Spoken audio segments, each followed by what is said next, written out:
warahmatullahi wabarakatuh. Tribuners, balik lagi sama aku Tita di program Mengabuburit Asyik, program yang bakal nemenin kalian jelajah wisata religi selama bulan Ramadan di Kota Solo. Nah, kali ini aku lagi berada di salah satu masjid yang bernama Masjid Saminah Sihyadi. Masjid ini letaknya tepat di belakang Terminal Tirtonadi Solo. Nah, masjid ini tuh punya keunikan. Dia dinamain dengan Masjid Buah Salak. Pengen tahu nggak kenapa alasannya? Yuk ikut aku.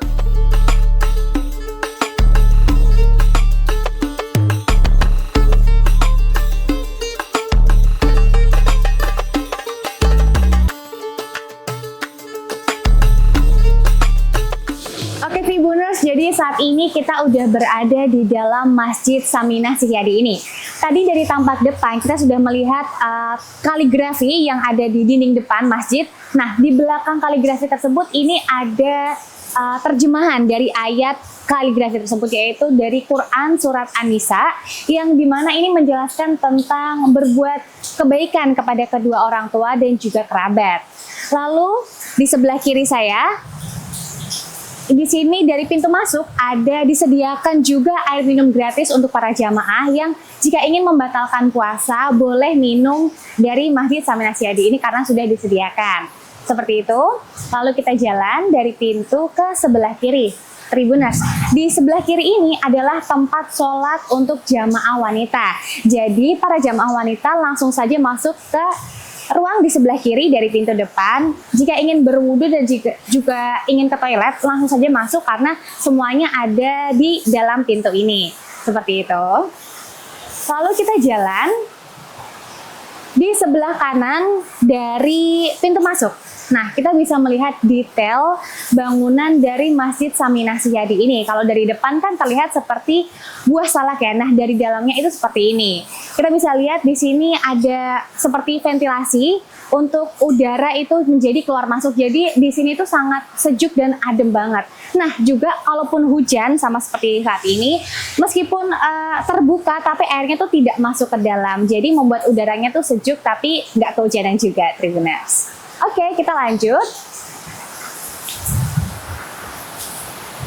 Di bagian sini terdapat rak ya. Jadi di rak-rak ini kita bisa lihat itu disediakan ada banyak Al-Quran dan juga buku-buku tentang keislaman nih. Jadi para jamaah bisa langsung saja boleh membaca buku yang ada di rak-rak ini. Dan juga untuk para jamaah pria, jika memang tidak membawa sarung dan juga sajadah, boleh saja langsung mengambil dari rak yang ada di sini karena sudah disediakan sajadah dan sarung dari Masjid Saminah Sihyadi untuk dipakai para jamaah pria. Seperti itu.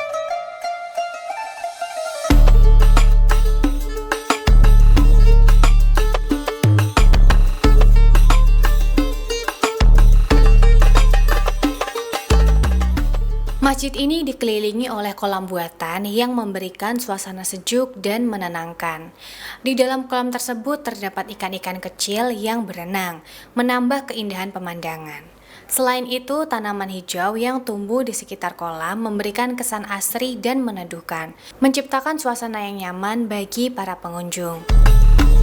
Di atas kolam terdapat pijakan berbentuk persegi yang tersusun rapi, memungkinkan pengunjung untuk melangkah melintasi kolam tanpa harus khawatir basah. Pijakan ini tidak hanya berfungsi sebagai jalur akses, tetapi juga menambah nilai estetika, seolah-olah pengunjung berjalan di atas air sambil menikmati ketenangan di sekitar masjid. Di ujung kolam terdapat pohon pule yang sangat rindang sehingga menambah kesejukan. Tribuners, jadi kali ini aku lagi ada di samping Masjid Saminah Sihyadi. Jadi di samping Masjid Saminah Sihyadi ini tuh ada kolam yang dimana kita bisa berjalan di atasnya melalui pijakan-pijakan kaki ini. Dan di sini lucu banget, kita bisa melihat ikan-ikan yang hidup di dalam kolam ini di samping Masjid Saminah Sihyadi. Kita bisa jalan dari ujung ke ujung. Dan di sini tuh ya, udaranya sejuk banget karena mungkin kita bisa lihat ini tuh campuran masjidnya seperti indoor dan outdoor gitu ya, Tribuners. Jadi angin itu masuk dan masjidnya benar-benar adem dan sejuk banget.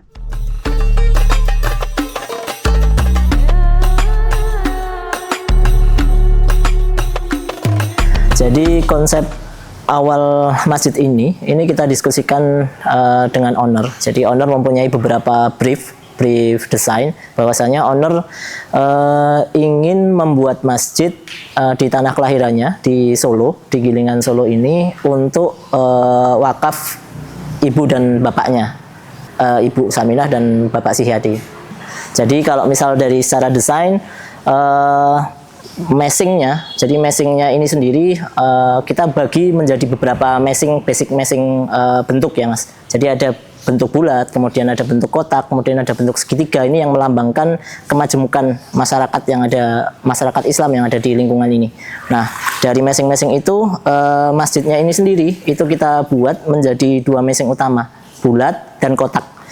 Nah, meshing bulat ini menggambarkan sosok ibu, makanya kita ditaruh di depan. Dan meshing kotak ini menggambarkan meshing bapak, letaknya sebagai ruang sholat utama. Jadi yang meshing di depan ini karena menggambarkan sosok ibu, makanya gesturnya secara arsitektur juga melambangkan sosok wanita, sosok ibu. Jadi secara dari tampilan luar lebih melengkung, tanpa sudut dan sebagainya. Terus kemudian secara corak warna dan sebagainya juga lebih mencolok.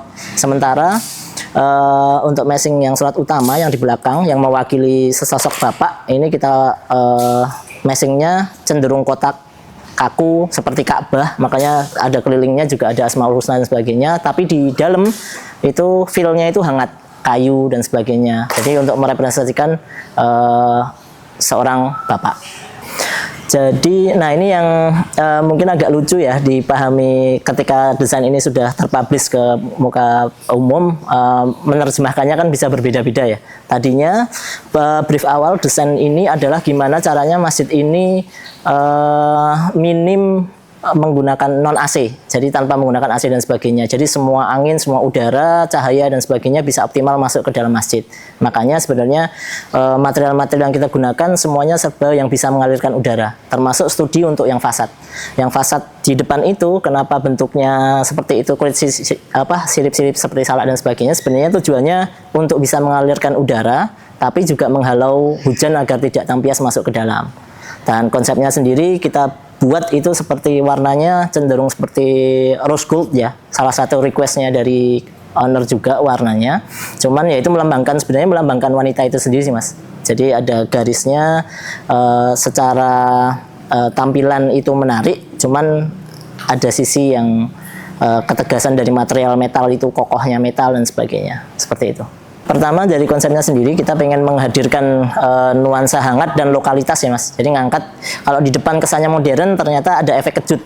Begitu masuk dari sisi lobi yang cenderung datar, kemudian masuk ke area sini, ini ada efek kejutnya.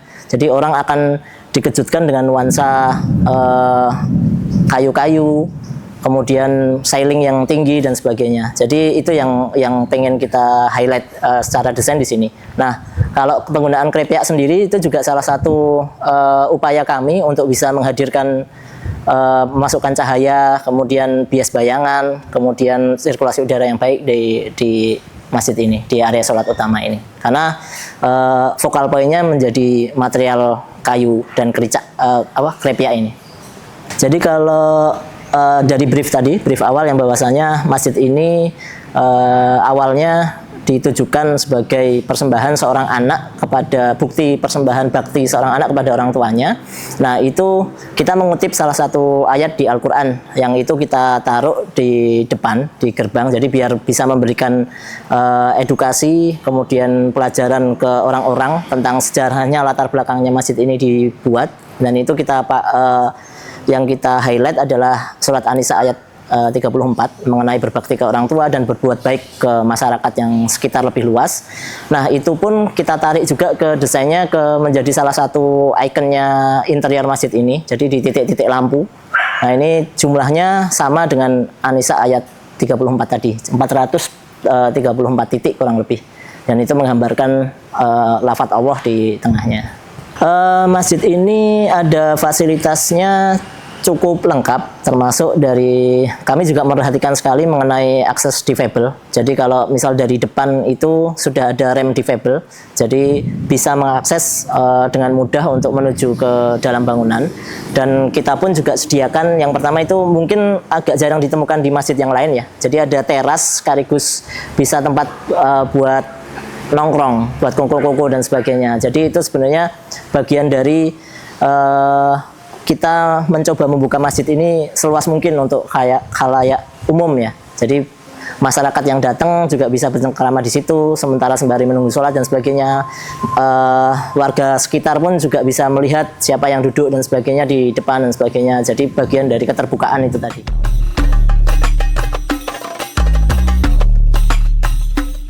Tribuners, saat ini kita sudah berada di ruangan utama dari Masjid Saminah Setiadi ini.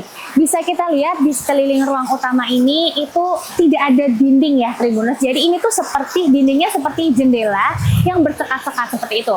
Nah, dan ruangan utama ini tuh memang dipergunakan untuk para jamaah pria untuk melakukan ibadah. Jadi memang di sini untuk para jamaah pria di ruangan utama.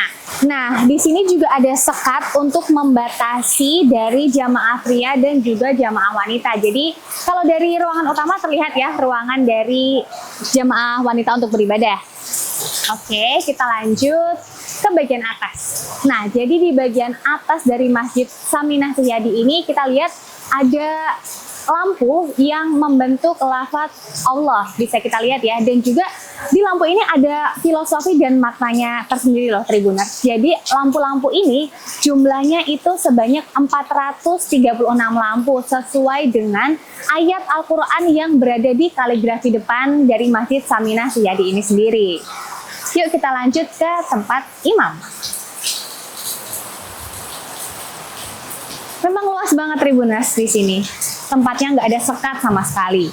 Nah, jadi ini adalah ruangan untuk imam yang melaksanakan sholat. Jadi kita bisa kita lihat juga di sini tuh memang nggak ada sekat, hanya ada tirai yang bisa dinaikkan dan juga diturunkan. Memang jika memang mau ditutup, tirainya bisa diturunkan seperti itu.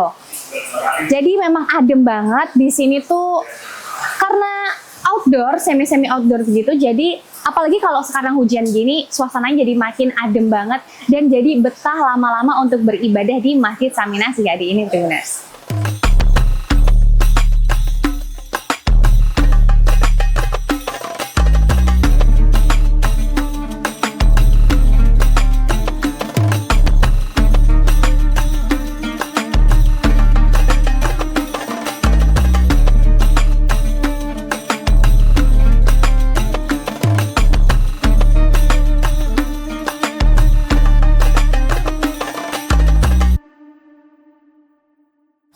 Tribuners, dari tadi kita udah lihat nih sekeliling Masjid Buah Salak alias Masjid Saminah Setiadi ini. Jadi buat kalian yang lagi ada di Solo harus banget mampir nih ke masjid ini karena masjid ini bener-bener jadi masjid yang nyaman di kota Solo. Nah, kalau gitu aku Tita pamit dulu, undur diri, sampai jumpa di Ngabuburit Asyik episode selanjutnya. Wassalamualaikum warahmatullahi wabarakatuh. Dah.